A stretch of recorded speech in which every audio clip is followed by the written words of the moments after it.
What's good, ladies and gentlemen? Welcome to another episode of Pro and Bro Wrestling Podcast. We are your hosts. I'm Arnold Telegaarda. And I'm missing no days off, Fred Rosser, episode 38, my friend. 38, man. Oh, man. Almost a year. Yeah. Almost a year. Mm-hmm. We ain't there yet, but we're working to it, man. Just been busy, man. I've been really busy. I just came from the gym. I'm loyal, but I need a lot of therapy, man. This is a real therapy session for me. I just been, I want to be more busy. Yeah. I've been overwhelmed with the play I'm doing, which I'm very excited to do. I've dove in headfirst this musical pilot, theater backstage, and reality TV backstage. Just all the craziness. I was in Seattle, New York. Seattle, just working with a few LGBTQ organizations to see what kind of work I can do with them. And then New York, just doing a lot of rehearsal for this play I'm going to be doing called Little House on the Ferry. So I'm very excited, man, and still working on WrestleMania as well, too. Trying to get some angles set up. Yeah. And who knows, maybe we can do something with Zach. Oh, my God. I'd be so fun. excited for that. Yeah. So how's the play coming along? Now that you've actually done the rehearsal, how did you find yourself in the choreography and the singing part of it? Were you... Well, we haven't gotten there yet. Oh, okay. But we were doing the auditions, and these were legit auditions. So how it started off was to put on this play. It's going to be funded by a money guy, and the money guy actually finds me, ex-wrestler, just used me because I'm the man for the job.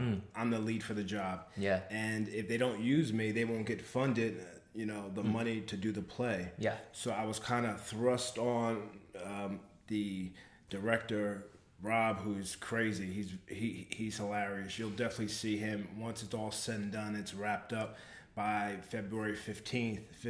February 15th is when I'm going to actually be doing the actual musical. And we're going to film it 4 times. And In front of a live audience or no? In front of a live Wow. audience.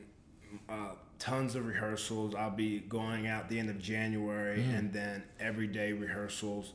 And I'm very excited, man. Very excited. Something new, but there's going to be a lot of conflict. Yeah. My mom's going to be involved. Whoever I can get involved in the reality part is going to be involved. There's going to be conflict. And after I'm done with the podcast with you, I'll get on the phone, the Skype with the director again. We're on the Skype every other day, just going over lines and stuff like that.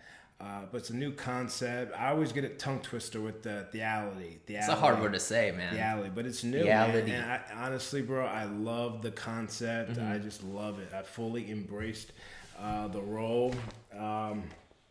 All my notes are here, my script.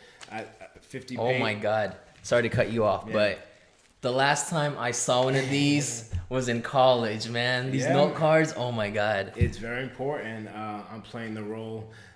It's the love triangle. Yeah. So I'm 36-year-old blogger running for office.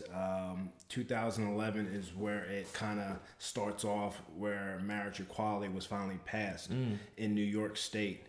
And it's going to be taking place on Fire Island. So I've got a solo. I've got tons of lines. The solo I actually have down, bro. Honestly, Nice. Except for the dance moves, they'll have a choreographer. Sure. There'll be conflict. They'll have wardrobe. There'll be conflict. That was another thing I was in New York for, the wardrobe. So Got it. that's okay. But yeah, there's going to be conflict with the singing and dancing. But the solo I definitely have down. I wanted to go into New York during the auditions and have the solo ready.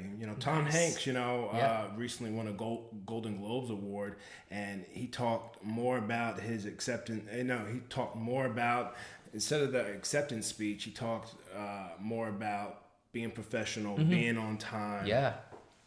Your wife was there, so she was there to hear it. I mean, I got goosebumps just listening to him. Yeah, that was a powerful speech. I heard that too, man. Yeah, you got to come there prepared, man. You just can't, you're on time to the set. Whatever role that you're given, play it to your ability. Yeah. And do the best you can, and that's what I'm doing. Jake is from, he's got some He's got a little bit of Southern swag. He's from Kansas. And yeah, I'm just fully embracing the character. Working on my not pronouncing the G. Like instead of fishing, I ain't fishing anymore. You know? So, yeah, it's a lot of fun. That's great, man. Good stuff. And, you know, a lot of people are doing amazing things. And speaking of that, we gotta congratulate our friend Jake Atlas. He made the official announcement that he is hashtag We Are NXT. Yeah, man. And it just starts now. It starts now. Yep. I'd love for him to keep his name, Jake Atlas. I think they'll do that. You think so? Yeah, I think if wrestling is how it was now, back then, Seth Rollins would be Tyler Black. I don't think they would have changed his name. Yeah, I mean, I just hope. I just hope because they do that with a lot of people. Robert Strauss, him and I have been wrestling about the same time. He's been wrestling longer, and we came up in the same area. He was Rob Strauss, Rob Echoes. Now he's Robert Stone. Okay. So again, they want a name. I started off as Fred Sampson. Yeah. You know, Fred Rosser. Right.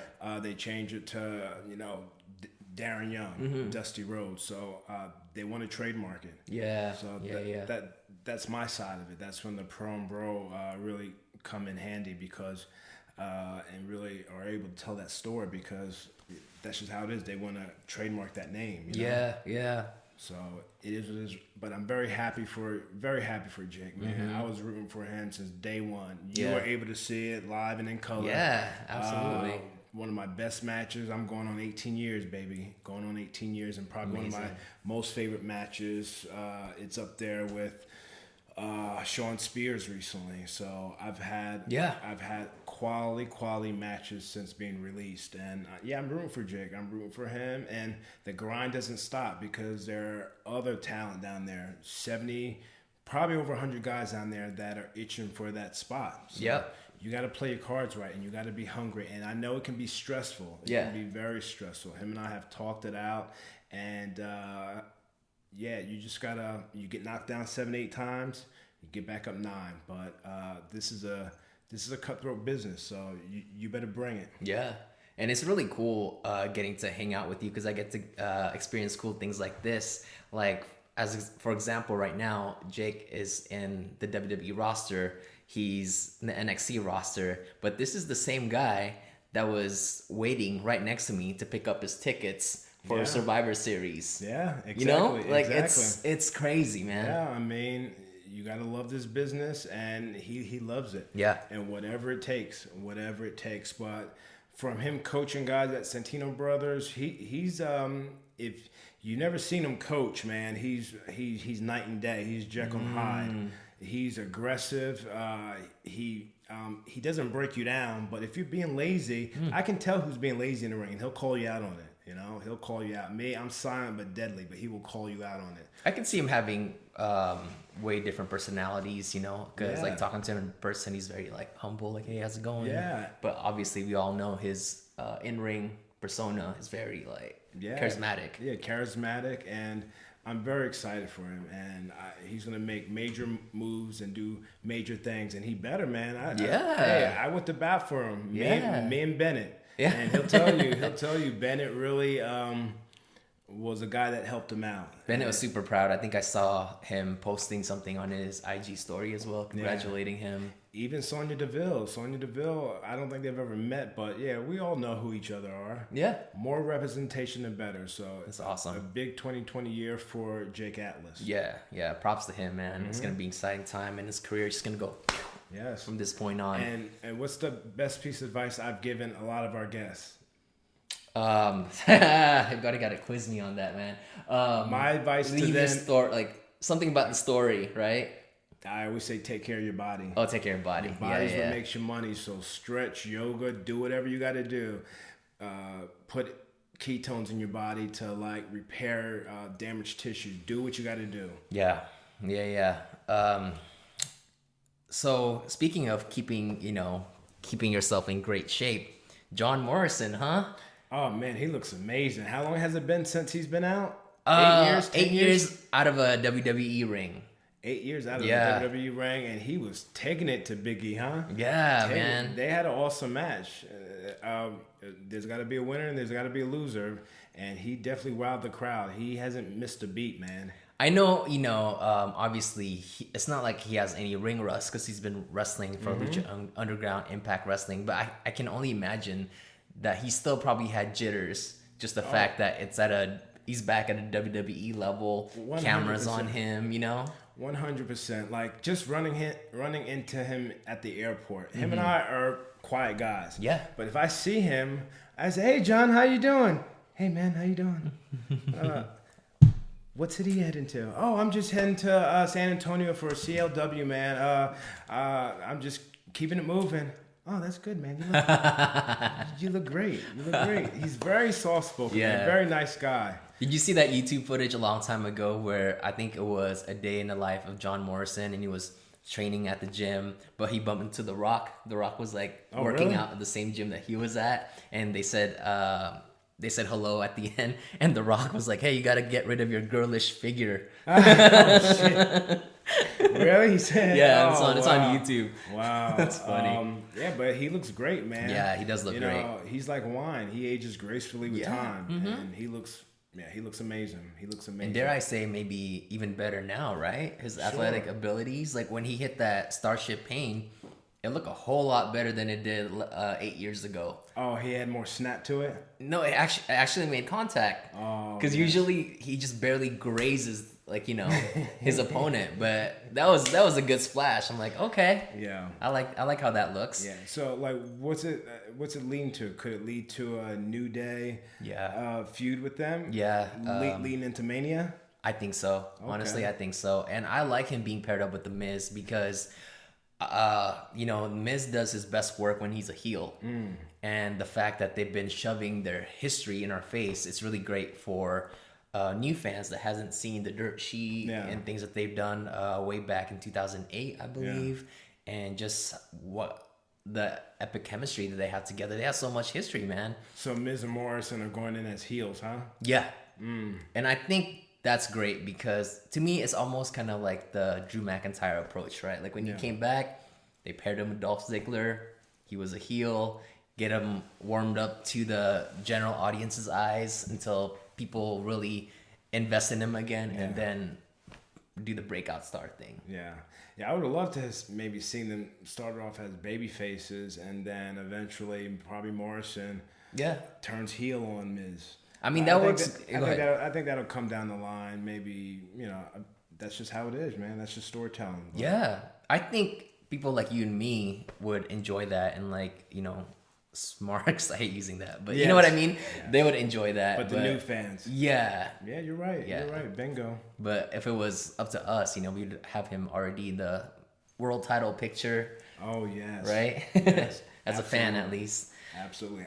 Have him going at it with Drew McIntyre. Yeah. I guess a lot of people are saying, like my boy Kurt Angle, that 2020, by the end of 2020, he should be a world champion, right? Yes, and Drew McIntyre is really enjoying himself right now because with the whole countdown thing, that's something that he started on his own. I believe he said that he did it at a live show and people really enjoyed it, really caught on, so he decided to do it on TV. And I think he really enjoys his character right now. He started to become a baby face. And he did mention that, when I was wrestling for independent companies, I'm a bit of a goofball. I like to joke around and all that. And listen, I'm however tall he is, 6'8" Scottish athlete. No one can relate to me. Yeah. I have to show them a side of me that they can relate to. Yes. So they're invested in me. And I think he's doing just that right now. And that's so true, man. It's working out. Yeah, absolutely. That is so true. I mean, Drew, I think he's been a star since day one. Yeah. Again, he's like wine. He's aging gracefully with time, And sometimes you just need a little time off, Yeah. You need a little time off to just go back and hone your craft, and you can come back. So, That's what I'm doing. Yeah. That's what I'm doing. Well, you know, I'm taking a different direction. When I got Sure. this opportunity to be a part of this musical back in November, Yeah. so tight schedule. I didn't get the script till December, so we have 3 weeks and 3 days to put this play together. So I'm 36. At 26, I would have said to myself, "Nah, I'm not gonna do it. Sure. I'm not gonna do it." It's just like, you know, it's too feminine, too this, too that. Every fucking excuse in the book. But when you look at someone like Jericho, who's been a big inspiration to me, who's done Dancing with the Stars, who's got his cruise, he's doing AEW, Podcast, you know, podcast, rock band, you know, rock band. He's got everything he touches. He's nuts. He's got that Midas touch. So I say, if he can do it, so can I. That's why I'm diving head first into this play. So I'm being compensated, which is good. It's very important to me. That's not important. I mean, it is important, but again, I got bills to pay. Bentley's gotta eat. Yes, exactly. Exactly. So I gotta keep it moving, man. Yeah, I gotta that's keep great. It moving. That's why I'm stepping out. I'm stepping out of my comfort zone right Yeah. You know, speaking of Chris Jericho, I mentioned to you yesterday that I was listening to Chris Van Vliet's podcast with Vampiro, and man, Vampiro has legitimate. I don't know. He has heat with Chris Jericho. Oh, he does? Yeah, but I don't know if it's know that. serious or like he's just saying it just to stir stuff up because prior to you know, just throwing shade on him, like he was actually praising Jericho for all the stuff that he's done, great wrestler and all that. And then Chris Van Vliet mentioned, so Jericho, blah blah blah, and he goes, no, fuck Jericho, and Chris is like, but you said all those great things about him. He's like, yeah, but fuck Jericho. Like, I respect him as a wrestler, but he went in, man, saying like, I think Jericho's one of those like cool kids in high school that I would never want to be a part of. I don't believe that he's a real like rock and roller or whatever. Like this whole rock and roll scene, like that's not rock and roll, and just started going off on him. So I think he definitely wants a match with Jericho down the line. That's cool though. That's cool that he would say that. And I watched a little clip of it. The end of it, Chris had put on his social media about Chris Van Vliet doing his thing. Like, you know, people on the independent should look at Chris and see how he's marketing himself and see how he's going about getting himself over. I mean, 30 million plus YouTube views or something like that, apparently. That kind of crazy number. So hats off to him. And hats off to him for being a stand-up guy. He's a stand-up guy. For texting me, you know. Yeah. I think that'll be a new episode. That'll be every episode where... you reveal a text message. Yeah, you reveal a text. Well, you know, Okada is the rainmaker. I think Chris Van Vliet is the career maker for anyone that's like working in the indies right now. Yeah, see, I got so many text messages. Where the hell is he at? Is this Chris? Oh, yeah. He was like, January 9th, hey, bro, I'm following in your footsteps and doing an interview with David Benoit. Yeah. I'm like, oh, man. I said, that's great. And we had a great conversation. And he's planning to move out here. That's right. So I don't know if he mentioned that on his social media at all. He didn't. But, yeah, he's looking to move out here. So I think, you know, definitely link up with him. And he's a good guy. He's a really great guy. I was actually talking to him about the David Benoit interview, and he told me that he watched our episode prepping for his interview. Oh, you guys are talking in the DM? Yeah. Damn, man, shit. It goes down in the DM. Shit. But yeah, man, like and what was he saying?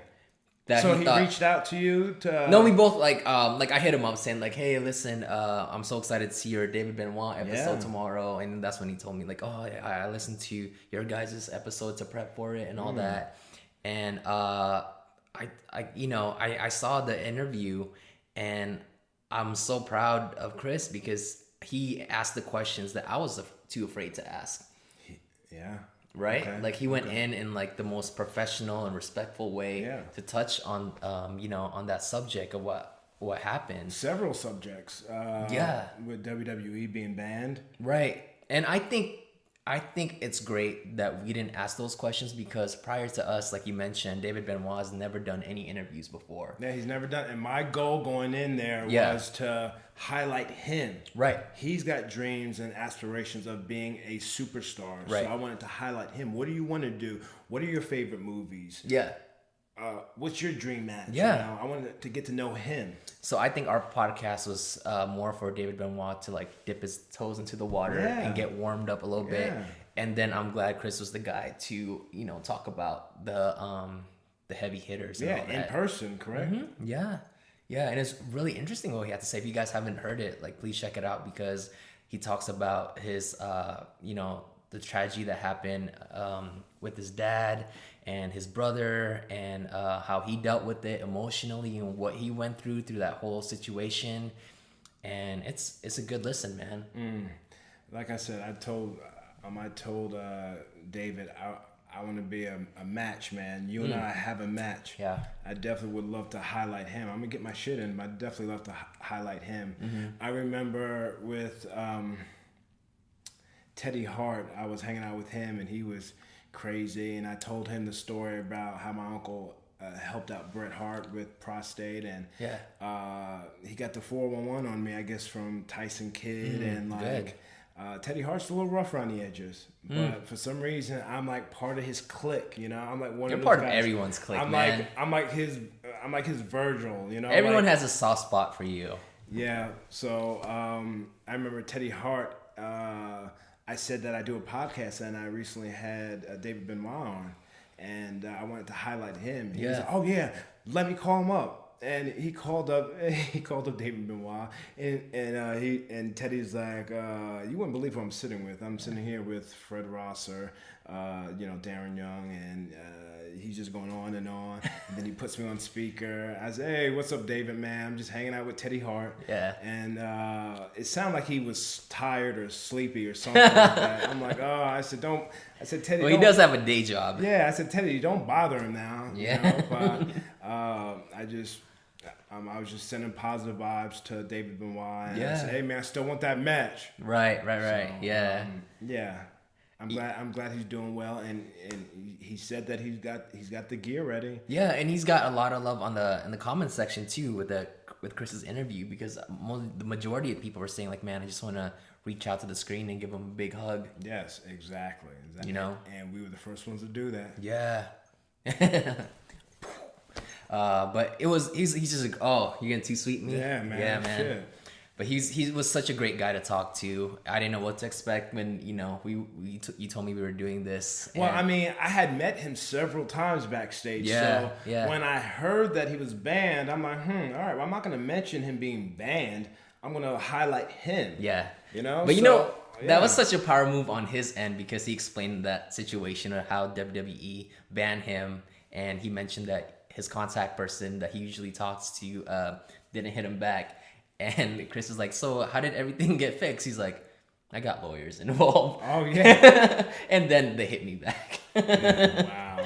Yeah. That's a power move, man. Yeah, power move. I love it. But anyways, let's move on to the world of wrestling. We talked about John Morrison earlier. Another thing that I want to talk about is the Kane and the Fiend situation. Yeah, what's going on with that? I seen highlights of that. So Kane made his return to SmackDown, and I didn't, to be honest, I don't remember what his promo was, but at the end of it, the light turned black, and the Fiend's music started to play, and at this time, Kane was already outside of the ring, and the Fiend showed up, and he's in the ring like this, like hanging onto the rope, and Kane did this thing where he kind of tilted his head and he had a very confident presence towards him, and Kane's like, "What took you so long?"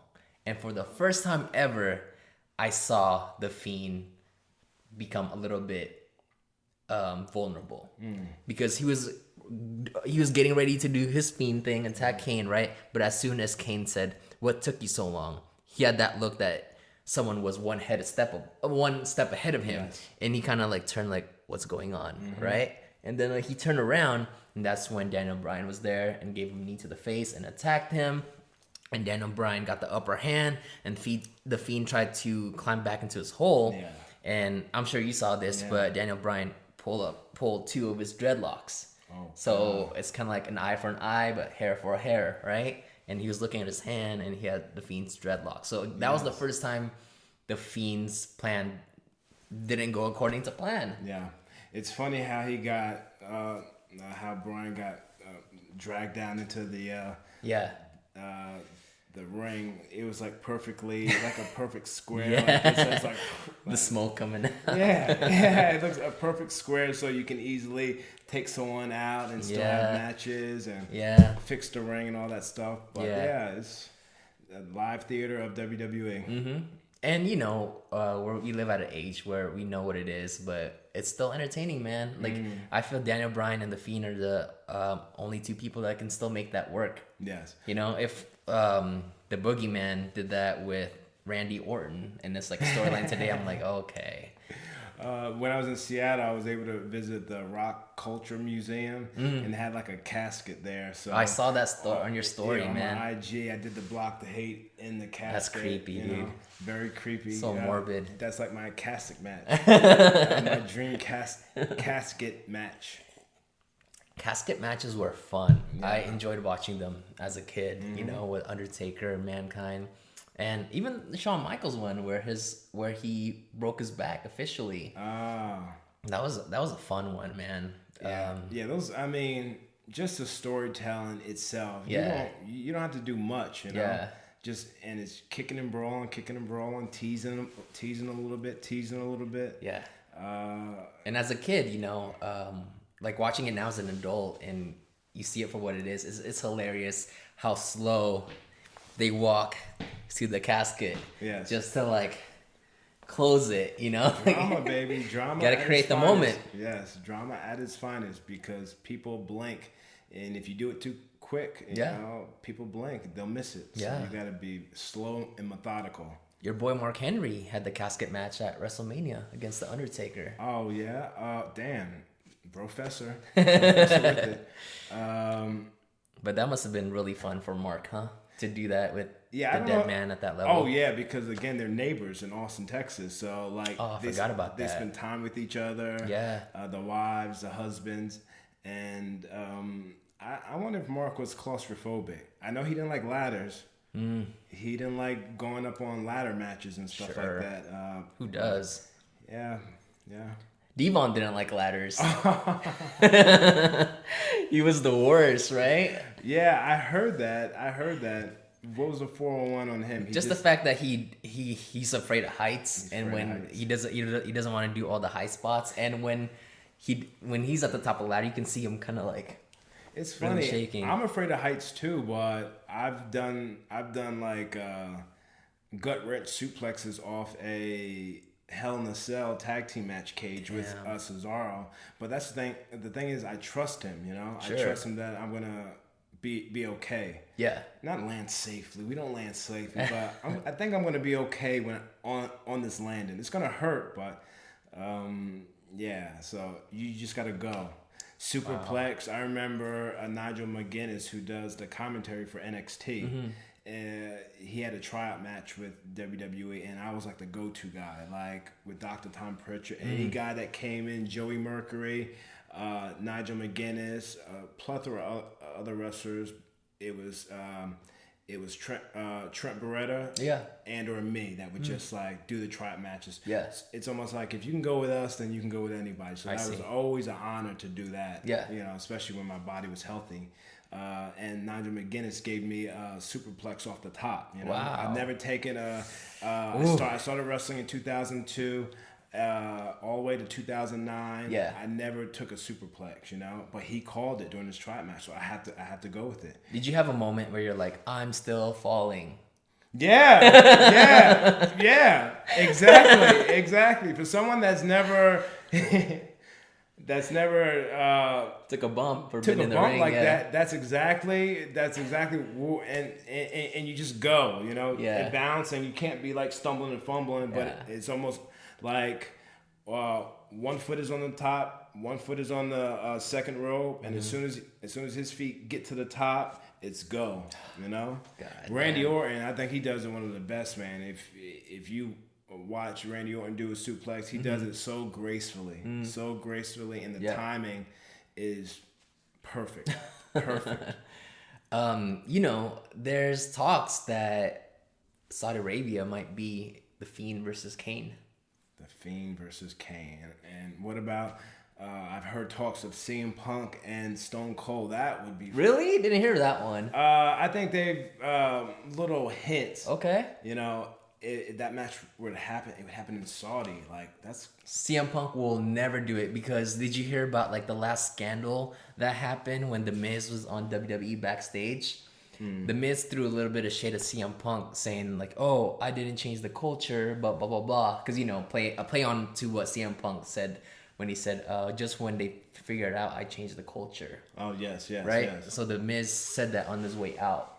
And, and CM Punk deleted this tweet, and I can't rephrase it word for word, but it was like, what did he say, man? Along the lines of like, I don't want to ruin it, but along the lines of like suck a dick, you blood money thirsty motherfucker, or something like that, right? Oh yeah. And then that sounds about right. That sounds like something that he would say. Yeah, so he deleted it, but for him to say blood money, I don't think he'll ever do anything with Saudi Arabia. That's incredible, man. That's incredible. I did not know that. But yeah. I thought like if he were to come out of retirement or whatever, it would be against Stone Cold in Saudi. But I guess not.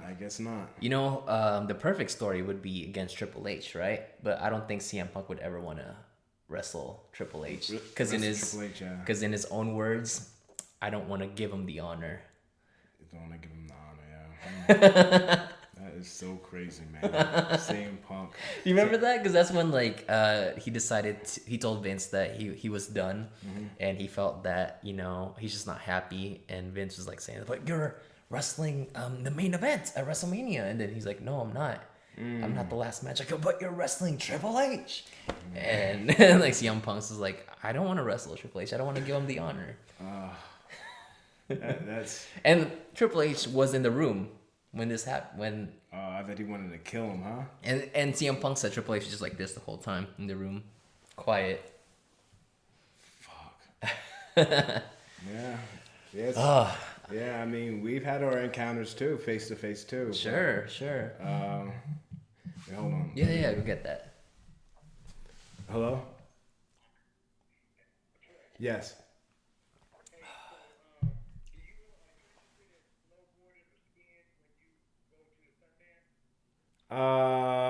Yeah, I mean, if it's available, yeah. And when is this again? In March?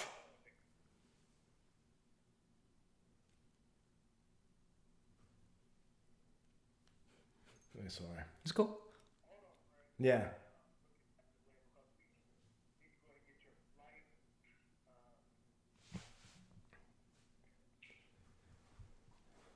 Yeah, I'm down.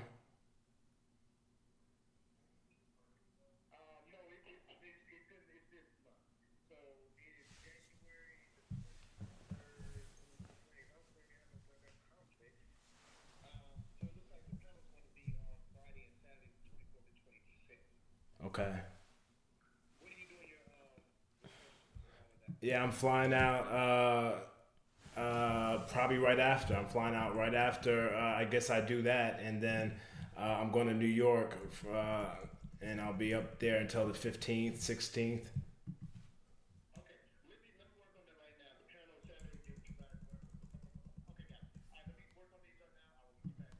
All right, thanks. Okay, yeah. All right. All right, bye. Okay. So, your friend Sheamus, he has one goal for 2020. Oh, what's his goal? What is it? To win the one championship he's never won for his Grand Slam collection, the IC championship.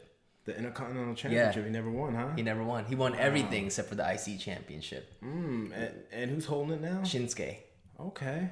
So that's what he wants this year, just to have that championship. He said like it's like tunnel vision for him. And it is literally tunnel vision for Shamo. Yeah.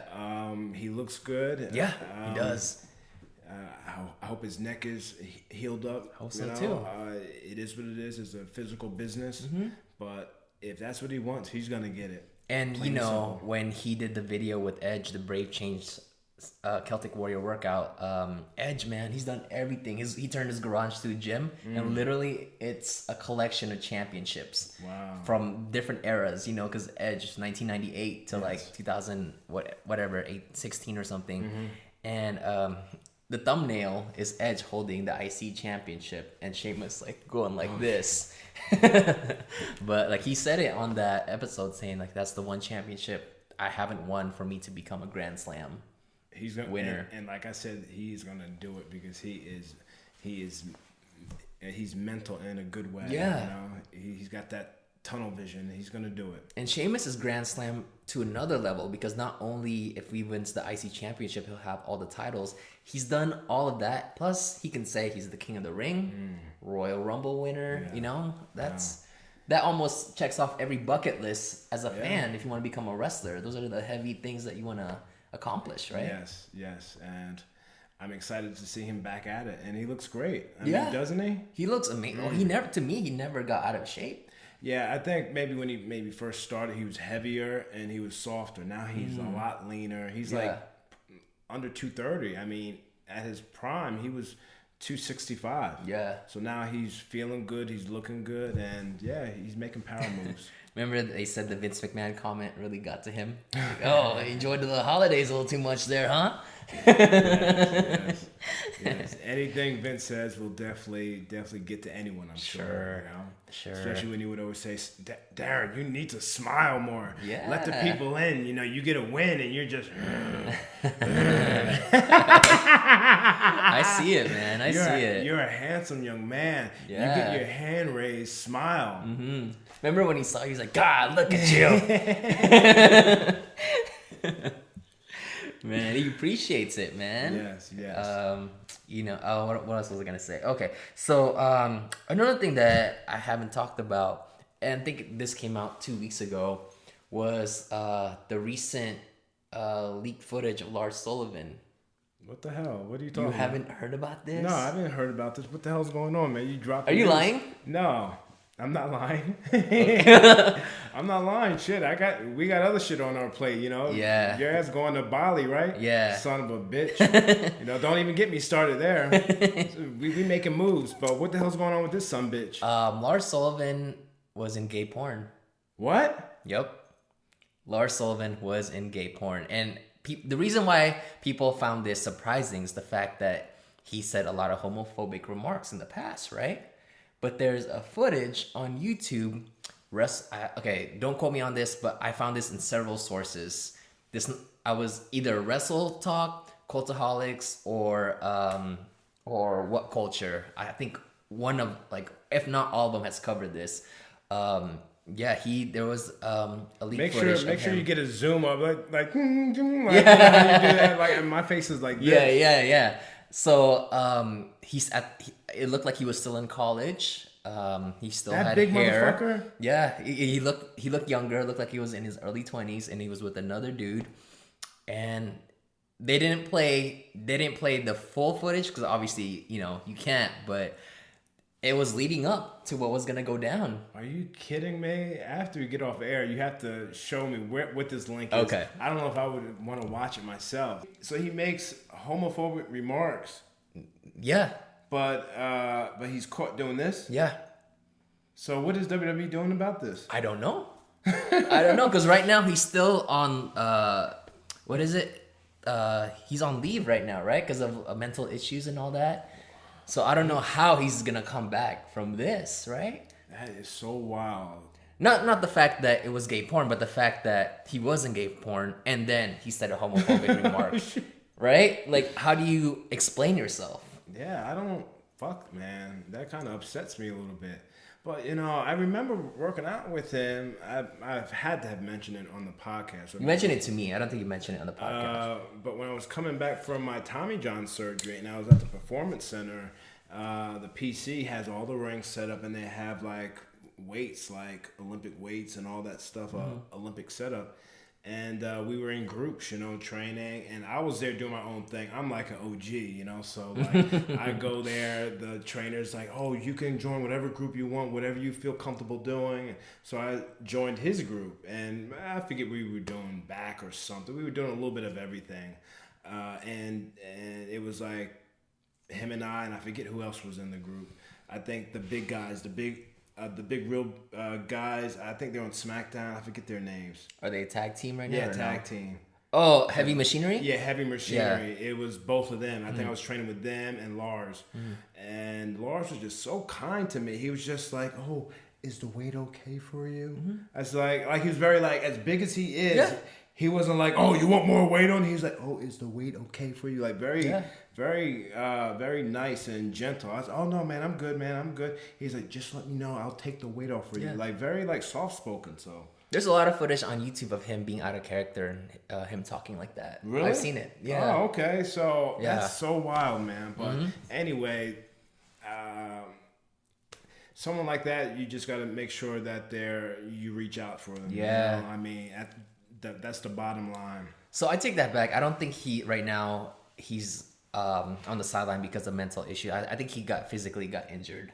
Physically? But he did. We all know that he was dealing with mental health issues prior to that. Like I said, I'm a good eye for talent. I just know talent when I see it. He's great. And when I first saw him, I was like, man, this guy's a freak of nature, man. He doesn't need to do much, man, but just stay in the ring and just like people just bounce off him. Well, they were gonna push him to the moon, man. He was gonna be the guy that took John Cena out. Wow. That's took him out to the sideline. Yeah, and that was imminent. That was gonna happen. That was gonna happen. Damn it, man. Well, yeah. All the best for him, man. But wow, what a thing going on, huh? What a shit. Yeah, that caught me off guard. That's breaking news. Yeah. Literally for me, man. Yeah. Good news with AEW. They re-signed with TNT till 2023. 2023, and apparently are they in lawsuits with WWE? I don't know. At the beach, like what the hell? Yeah, that was going on, but they put up the event. So does that mean they won? Yeah, I don't think they've used the name since like 2011 apparently. So Great American Bash is what they use. Just let them be, man. Yeah, just let AEW be. But it's not like WWE has people working for them, like looking at them, like what are they doing that we don't like, So it's not like the top people, worrying about it because they have their other stuff to worry about. But they have people for that. They have people on that. They have people on other organizations. They have people. They have to. They have people on podcasts. Yeah, podcast duty. Like who's doing what podcast? Yeah.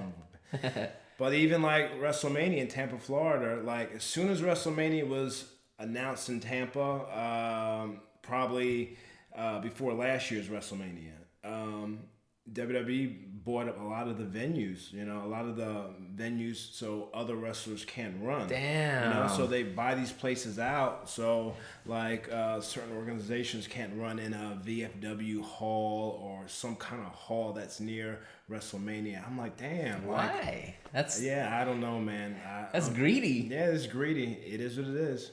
I mean, yeah, that's weird. It is what it is. So yeah, I'm kind of in a jam right now because like apparently there's like I can go through my emails. There's like 456 events going on like that aren't WWE that are more independent. Like tons of shit that's going on. You know, Zack Ryder and them are doing something at this bar by the ocean. I forget what bar it is, but a lot of things going on. So I'm just trying to navigate as to who's doing what, and this one person I was in contact with was like, oh, I can get you on some death matches.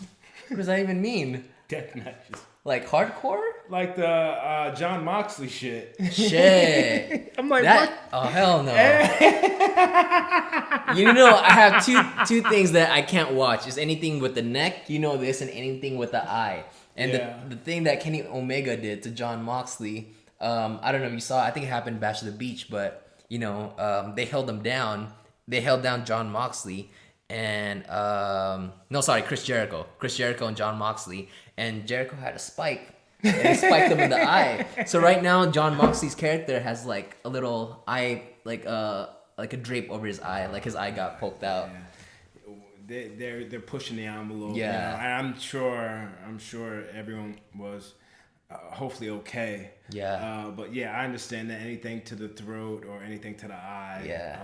But yeah, like all I can saying that to me, like, like, I can get you involved in some death matches. Like, why did they think that it was something that you were into, right? Yeah, what is it? I mean, are you kidding me? It's weird. And, I jokingly said, oh, I'd do it if it was with Moxley. Yeah, yeah. Because I think when it all comes down to it, I know Moxley. Yeah. I know him. I've traveled with him. Yeah. We want to make shit look believable. And Absolutely. that's, hey, man, you go out there, we'll kiss and hug backstage, but we're going to go out there. Tear it up. And tear it up. But, yeah, asked me to do a death match. My jaw dropped. Yeah. Fuck that. That's weird, man. But, yeah, I was in contact with Titus. Titus is doing a party for Batista on the Friday before WrestleMania. Wow. That's great. So, why? Why for Batista? What's going on? Well, because they're best friends and also the Hall of Fame. Oh, wow. I forgot. Yeah. For some reason, I thought he was inducted last year. Yeah. Okay. Yeah. I hear you.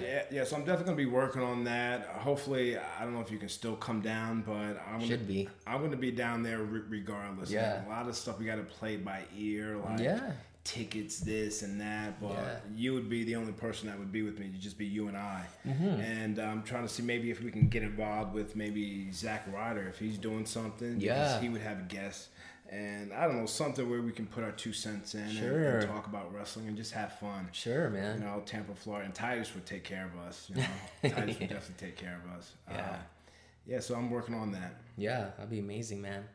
But, we also have some horrible news this past week. Oh, yes. Rest in peace, Soul Man Rocky Johnson. Yes. At first, I think his death was really unknown, right? It was basically like old age or natural. I have no idea. How he passed away at such a young age, man. Yeah. I mean, 75? Yeah, that's Come young. on. And there's talks that it was a blood clot or something. But yeah, it's horrible, and prayers and thoughts go out to the Johnson family. Yeah. And I thought The Rock's post on Instagram was beautiful. Oh yes, with the camera, the phone camera stationary. That I haven't seen that one, but the one before that, when it was a video dedicated to his dad, and it showed young Dwayne in the crowd front row. Yes. That was really beautiful, man. Yes. And like his caption was like, I was a fan watching you, like idolizing you. That was really cool. Cool. And make no mistake about it, him and Tony Atlas, first ever African American black WWF black tag team champions first. So being a first in anything is a big deal. Yeah. So for him to accomplish that and bring Rock onto this earth, Seriously, man. And Rocky Johnson, for his size, he has one of the best drop kicks in the business. Best drop kicks. Soul Man had so much charisma. Yeah. Yeah. His last I don't know if it's his last WrestleMania moment was WrestleMania 13 when he helped The Rock win against the Sultan Rikishi to maintain it's a family his affair, Intercontinental Championship. Yeah, family affair. Yeah, Rikishi, the Sultan. I just shouted out Rikishi. I woke up one morning and I was watching YouTube and I seen it was Doom. I saw that the Road Warriors against Samoan SWAT team. Yeah, I saw that in your story. And Kishi was moving, man. Yeah. You watch him move. I've been in the ring with his boys, I'm like, damn, they move the same way. It's in their blood. They move the same way. Timing is good. Landings are good. The sell is good. Everything's good. So I had to shout them out, man. Yeah. Yeah, that's really great, man. He's been doing his thing for a while, and he can make any gimmick work. Oh yes, oh yes, oh yes. I told Keish once I shot out the video, he gave me the shaka in the IG story. I said, "Hey, I want to wrestle your young boy next." Yeah, you know, yeah. You got to get them reps in, man. You got to get them reps Same in because too. yeah, because you see a difference when you work someone that's like that's just doing the indies. Yeah. And then when you work with someone that's done the pros, it's a totally different speed. Right. Totally different speed. I'm sure. Especially with me, it's like sell, speed it up. You know, it's not like speed. It's slow, slow, and then explode, and like boom, like. Man, I didn't know how it was going to be getting in the ring with Fred or Darren, you know. Right. But, man, like, it was just a different speed. Yeah. Gino Rivera. He said it. He said it, and that's just how it is with me, man. Yeah. You got to fight, you know. You got to fight and make it a fight, and that's how it ain't no dance. Right. You know, I was told earlier in my career that my stuff's too pretty in the ring. I'm like, what the fuck does that mean? Too pretty. Like, it's just, it looks too polished, you know. So, sometimes...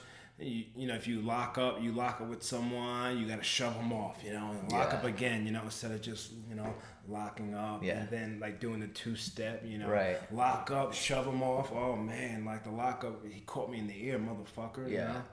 Treat it like it's real. Yeah. And on top of everything else I've been doing, I've been working with some guys at Santino Brothers, you know, and that's the one thing I say: you can do all the moves in the world, but selling is key. You know. Selling is so important, you know? Yeah. And I didn't really, like, I knew selling was important, but, like, when I first started, you wanna do all these moves and stuff like that, and you're like, man, you're doing all this stuff, but no one's reacting. Well, no one's reacting because you're cramming 10 pounds of shit in a 5-pound bag, you know? So that's why Kishi's one of the best, you know? His kids are the best, and I want to do everything I can to elevate them and just have fun, man. This is still fun for me. Right. At this point in my career, I'm able to have my cake and eat it too, you know? So do Broadway, do this, do that. But I gotta be well-rounded. Yeah, man. I want more, and I'm going to keep doing it. Yeah. And you know, and you keep shaking in your leg. Am I making you nervous? It's the coffee. It's the caffeine. And you were so rude, man. You know, I'm doing my intermittent fasting, 60-hour ketone. I can have coffee. You know I'm doing it. You check my damn stories. I check your damn stories. You don't give me no damn coffee. That's all I can have, man. Here's the thing. I don't know the full rule book to keto, so I don't know if caffeine is allowed in the fast. Like, you know, in the whole fasting period of it. Well, in the very near future, when you get back from your amazing trip, you know, ooh, your amazing trip. Yeah, ooh, you don't invite me. Where's my toothpick? Yeah, piss me off, man. But when you get back, we are going to have my keto coach on. Yeah. That's been helping me out, making that big shift. And it's about just taking that leap, you know. It's only a 3-day thing, right? Three-day thing, and the benefits are incredible. This is my second time doing it. Yeah. And mental clarity, just good gut health. Good gut health. And I'd have to have him on so he can explain it to our audience. And I would love to hear it too, man. Maybe I'll try it. Yeah, so I'm learning as we speak too. You know, I have my notes on my phone and my laptop. So I'm learning as we speak. And you know, you get used to doing certain things and supplements. At 36, man, just try it out. You know, try it out. Especially if someone's like telling me, flooding me with all types of great information and content online. I genuinely read into it, man, because you do the same supplements like.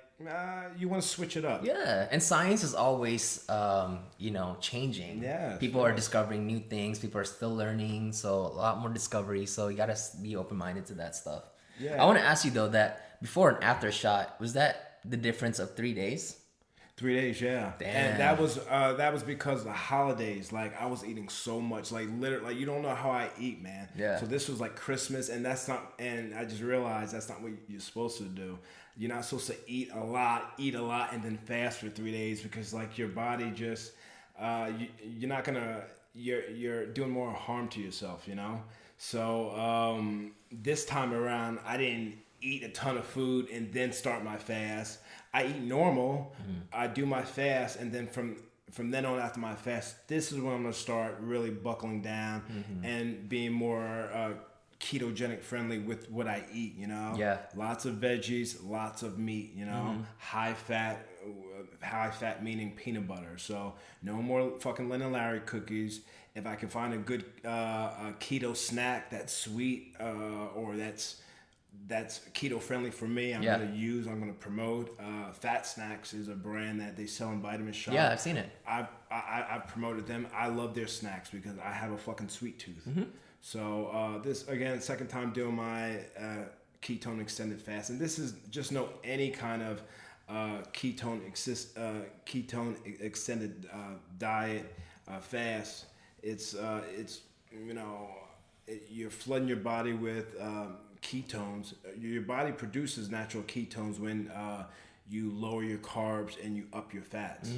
And when you flood your body with more ketones, it does great wonders to your body and mental clarity and all that good stuff. So, well, we definitely need to have him on because I really want to hear about it. You know, I'm easily persuaded too. Yeah. You know, if it's something that I can see myself doing, then I'll definitely give it a shot. Tori Wilson's a big advocate for it. So, like, it's new breakthrough science that's been around, but it's the right people are really putting it over, and you just got to do it first. Like, I'm not gonna promote a product that I'm not doing. That you haven't tried, That I haven't tried. Just like Vince McMahon, I will never ask you to do anything that I wouldn't do myself. Exactly. Who told you that? Edge. Edge? Okay. Yeah. Well, Vince, and that's true. I've heard it from his mouth too in promo class. Yeah.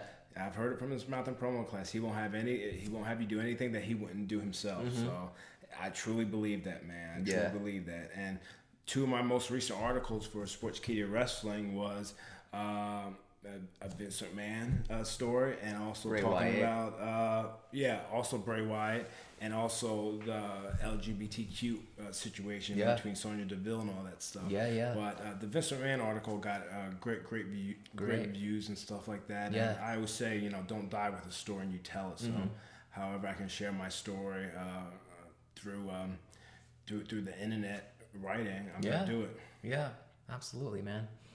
I got this text from my friend Mike, and I don't know if I sent it to you, but it was a leaked WrestleMania card. I don't know if it's real or not. Oh yeah, okay. But people weren't too happy with it, right? People weren't happy, but like for me, if that's really how it's gonna go down, they all look like great matches to me.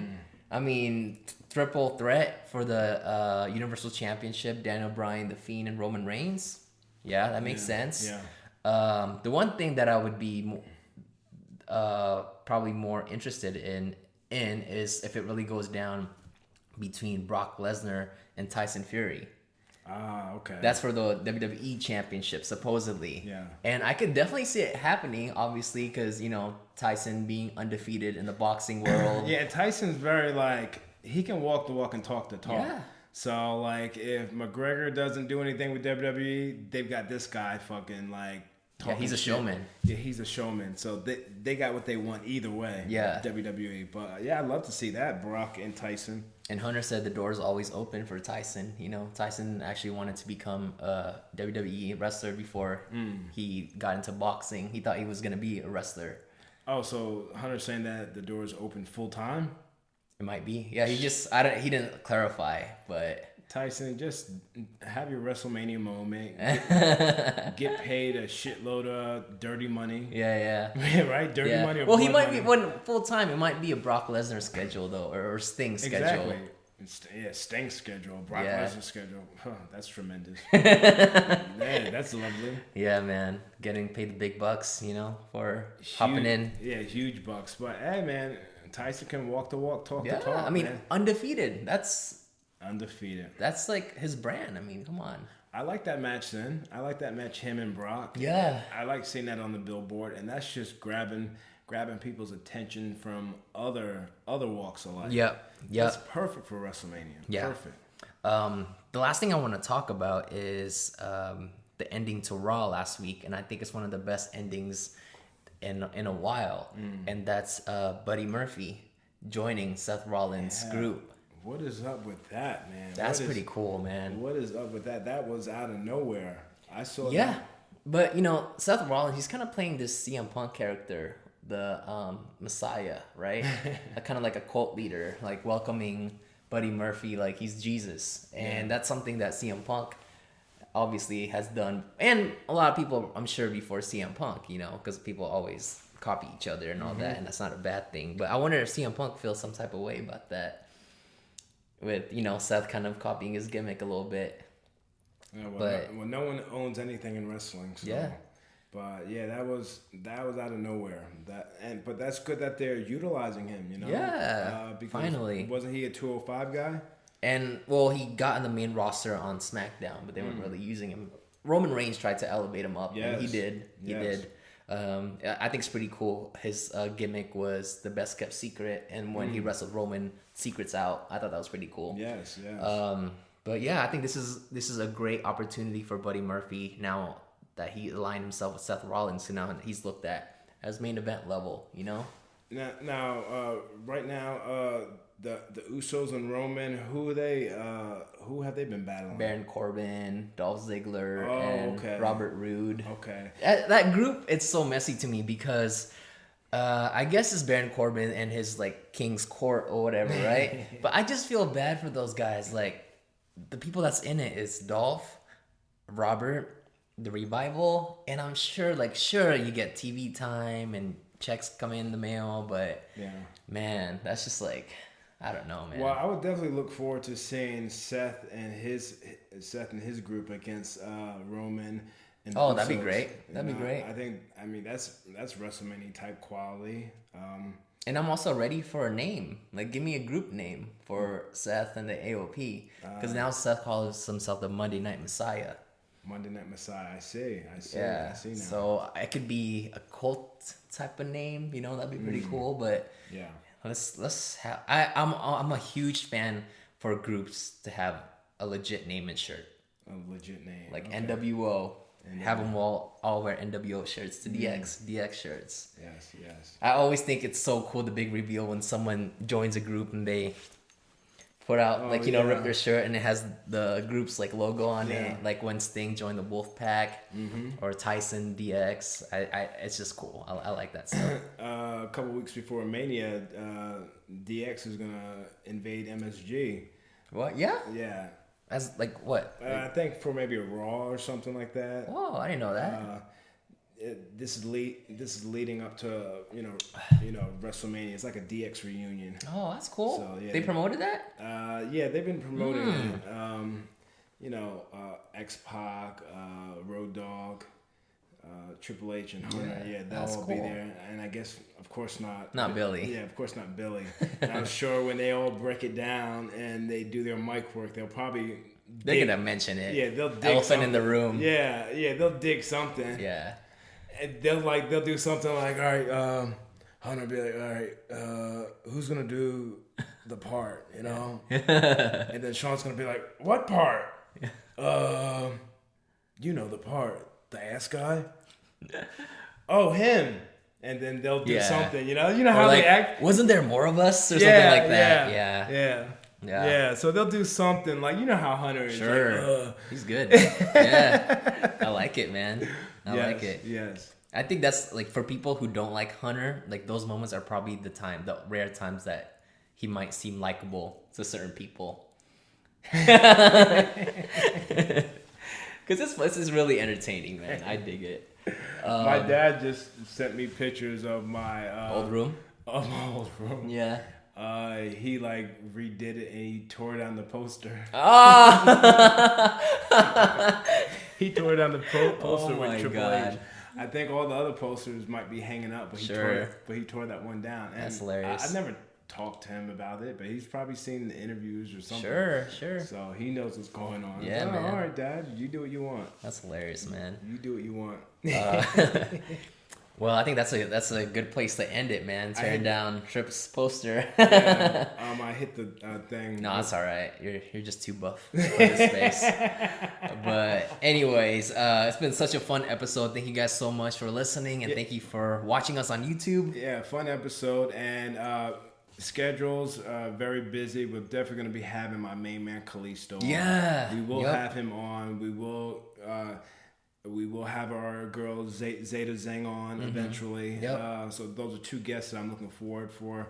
I'm looking forward to 2020. Yeah. But we make moves regardless, man. We make money moves regardless. So yeah. Yeah, as always, thank you guys so much for watching. And if you're watching us on YouTube, don't forget to give it a big thumbs up and subscribe and write a comment. And if you're listening to us on iTunes, make sure you guys give us a 5-star review if you like what you hear. And with that said, block the hate, salute the great, baby.